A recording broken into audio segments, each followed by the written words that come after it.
guys, it's Megan from Vigilante Vibes, and I am here to talk about a comic that a listener actually asked me to make a video about, and honestly, I am happy to do it because it was so good. So, I want to talk about the Infernal Hulk. They just released the second issue this past week, so I put off making this video for about a week or two so I could read it, and it was fantastic. The writers, Philip Kennedy Johnson, and then the artist, Nick Klein, colorist, Matt Wilson, letterer, Corey Pettit. It is a stacked creative team. I think Nick Klein is one of the most underrated artists of Marvel currently, so I think he more than shows his talents throughout the Infernal Hulk.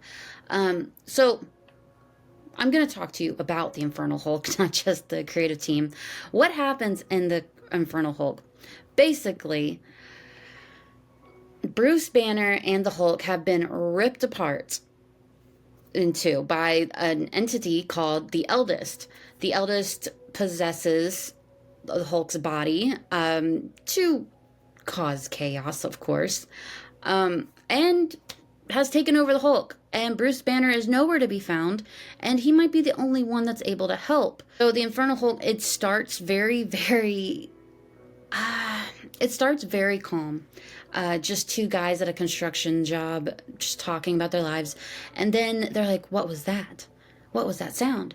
And then it switches to seeing the Infernal Hulk going on a rampage, taking down an entire town, and the U.S. military is out of the town waiting for the Infernal Hulk, telling themselves, it's not a big deal, guys. It's the Hulk. He was an Avenger. It's fine.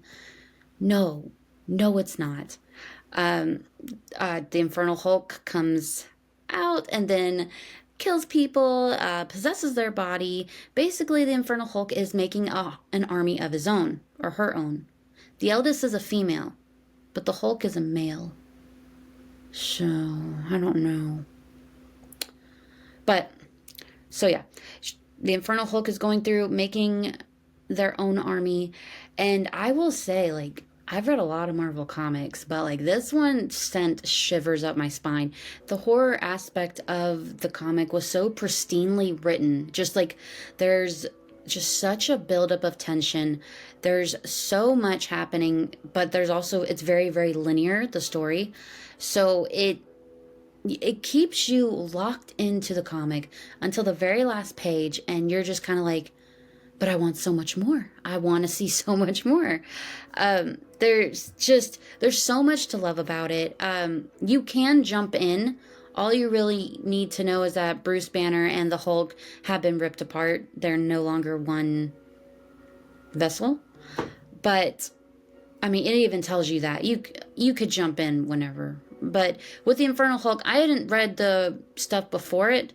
I've read plenty of Hulk comics, but I'm not a big Hulk fan.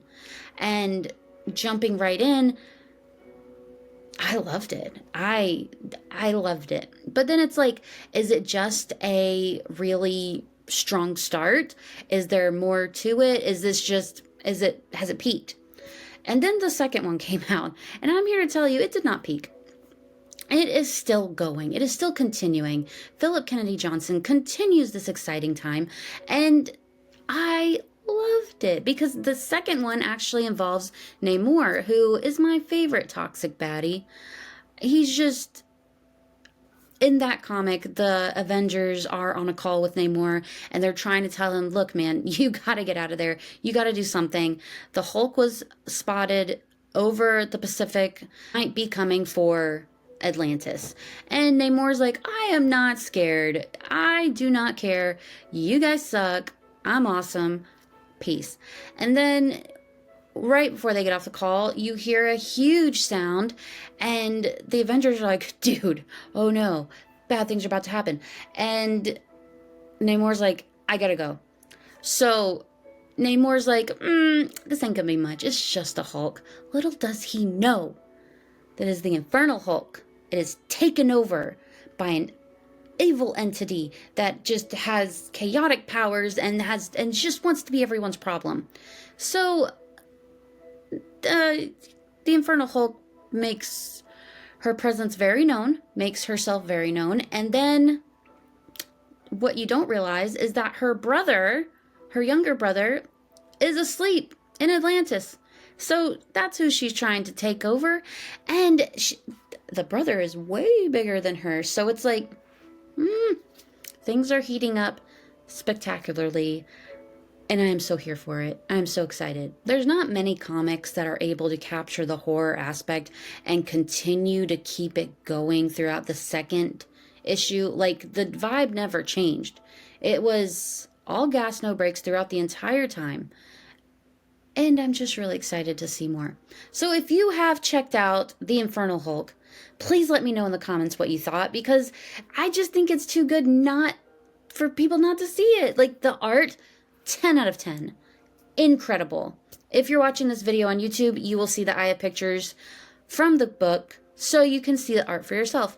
But if you are not, you'll have to use your imagination or just go read the comic. It's that good. So if you have read the comic, let me know in the comments what you thought. Did you like it? Did you love it? Where do you see it going? Because personally, I have no idea, and I'm stressed about that. So, with that being said, thank you for listening to my ramblings, and have a marvelous day.